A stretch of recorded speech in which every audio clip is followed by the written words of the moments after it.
The Great Train Robbery. Original movie script written by Edward S. Porter in Scotland Marvel. 1903. Adapted by John Van Der Werf. Illustrated by Augusto Mora. I found one. You found what? I found a script of a silent movie. For our English homework? Great. What kind of movie is it?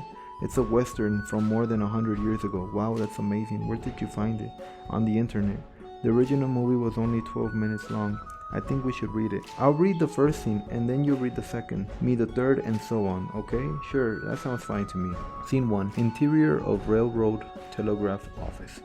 Two masked robbers entered and forced the telephonograph operator to send a message to the train. The operator sent an order to the engineer to take water at this station. The train stops, seen through windows of office, then the conductor comes to the window and the frightened operator delivers the order. Meanwhile, the bandits sit on the floor and cape out of sight while pointing their revolvers at the operator. When the conductor leaves, the robbers tie up the operator. They leave him on the floor and run out of the train station. Scene 2. Railroad Water Tower. The bandits hide behind the train as the train takes water. Just before the train starts moving again, the robbers climb onto the train between the express car and the tender. Locomotive cab, fireman, engineer, express car, messenger, tender, water tower, telephonograph operator. Interior of express car. The messenger is busy in the train. An unusual sound alarms him. He goes to the door and sees through the keyhole.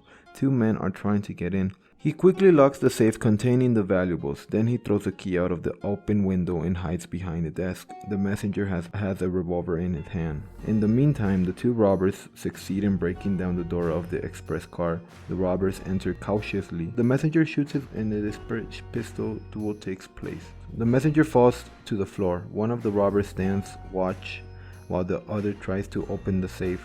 He blows the safe open with dynamite. The robbers leave the car with the valuables and mailbags. Scene 4. The tender in the interior of the locomotive car. The train is running incredibly fast, 40 miles per hour.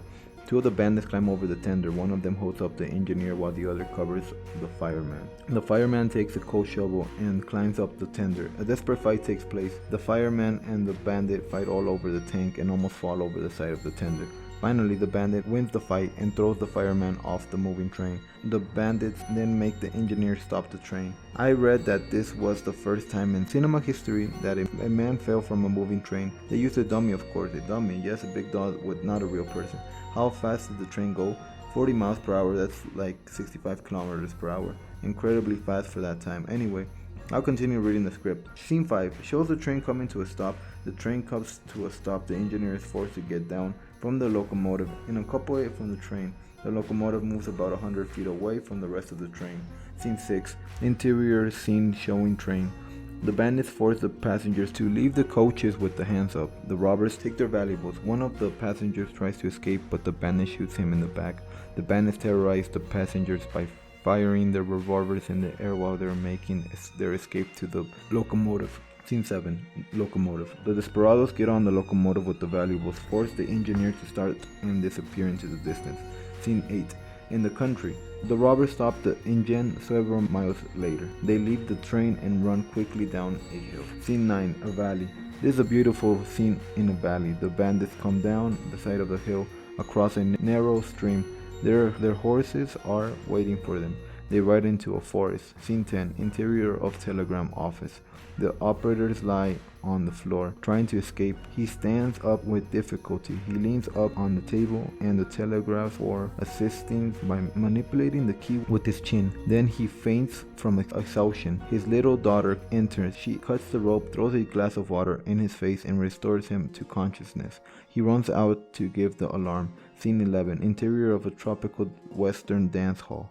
Shows a number of men and women in a lively dance. A young man dances quickly while spectators amuse themselves by shooting dangerously close to his feet. Suddenly, the door opens and half-dead telegraph operator staggers in. The dance finishes in confusion. The men take their guns and run out of the room.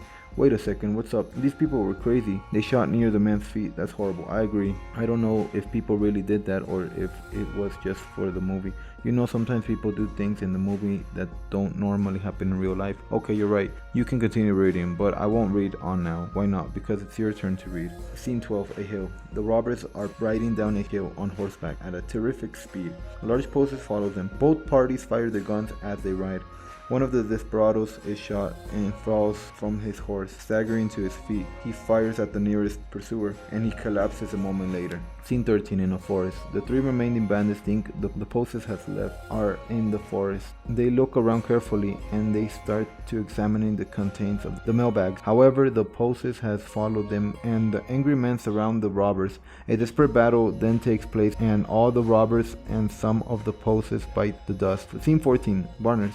As a life-size picture of Barners, leader of the robbers, firing at the audience. The resulting excitement is great. This scene can be used to begin the end of the picture. And that is it? Yes, 12 minutes. It's not very exciting, is it? Well, I'm sure that in 1903 people didn't make many movies, so it was exciting for them. But the characters don't have any personality. It's just the good and the bad. And the good ones aren't nice either. They just shoot guns at every opportunity. Hey, I'm just helping you with your homework. I'm not saying that it's a great movie. Don't shoot the messenger. You are right, I'm sorry. I just think we can make a silent movie with more interesting characters. You know, people that have real feelings. Okay, I did the first half of our homework, right? I found an authentic movie script. Now you can do the second part of the homework and write your own original script. The end again.